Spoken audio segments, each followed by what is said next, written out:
So we have all sorts of social ways of dealing with, with making speech so that we don't gratuitously insult people and be annoying and all of the rest.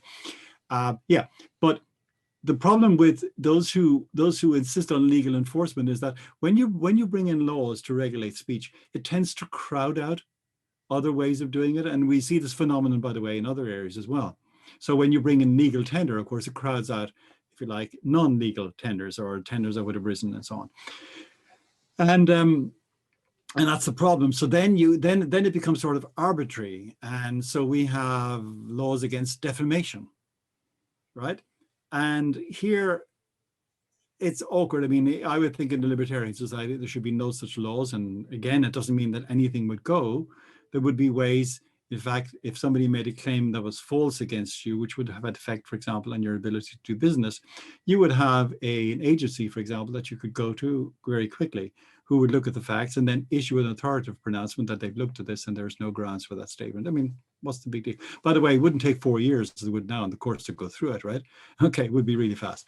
And it would also be no presumption, by the way. That's what's printed, what's said in the media on, on YouTube or on whatever it is, or printed in the papers or in books, is actually presumptively true.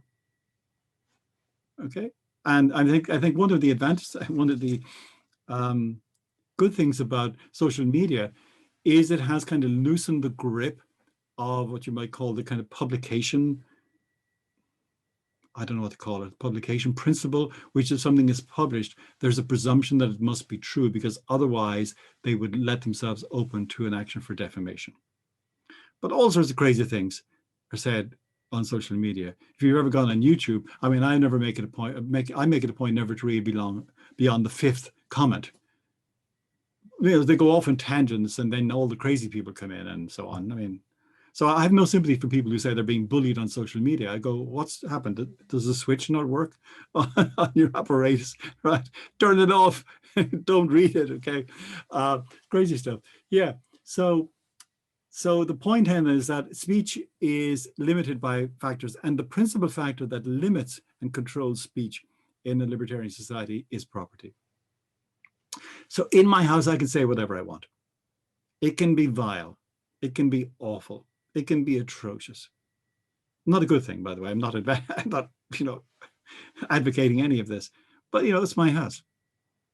On the other hand, I am the only arbiter of what may or may not be said in my house. So if I have people over and they are, in my judgment, remember it's my house, in my judgment, they are being offensive and causing distress to my other guests, I would, in the first instance, take them to one side politely and say, Tom, I know you have strong feelings in this area, but you're making my other guests uncomfortable. So I would prefer it if you changed the subject or didn't express yourself in quite such a vehement way. And if he said something like, well, I have a right to speak freely, I would go, absolutely, outside my door. Goodbye. And the same is true if I have a newspaper. The same is true if I hire a hall. If I hire a hall for a public meeting, it's my meeting. Okay, I may appoint somebody to chair it and so on, but they're doing it under my direction. And the chair then will determine who speaks and when and for how long and in what circumstances, right? So in that sense, the right to speak is determined by, if you like, your access to property. The problem, of course, in our contemporary society is that we have public spaces. And who owns the public spaces? Well, if you put that question to somebody on the street, they say, well, we all do. And the answer is, no, you don't. Because just try setting up a tent in the middle of a 5-lane highway, right? Okay, I mean, apart from the danger to yourself, okay, you're going to be moved on. You're going to say, well, hey, I'm a citizen of the United States. I own 1/350 millionth of the United States, and this is the piece I want right here. And they go, sorry about that, buddy, and they just move you off. So in practical terms, the owner of any particular piece of property is the person who gets to make and enforce the rules, right? And therefore, it could be the local authority or the state government or the federal government or whatever it might be. They are the ones who actually own it.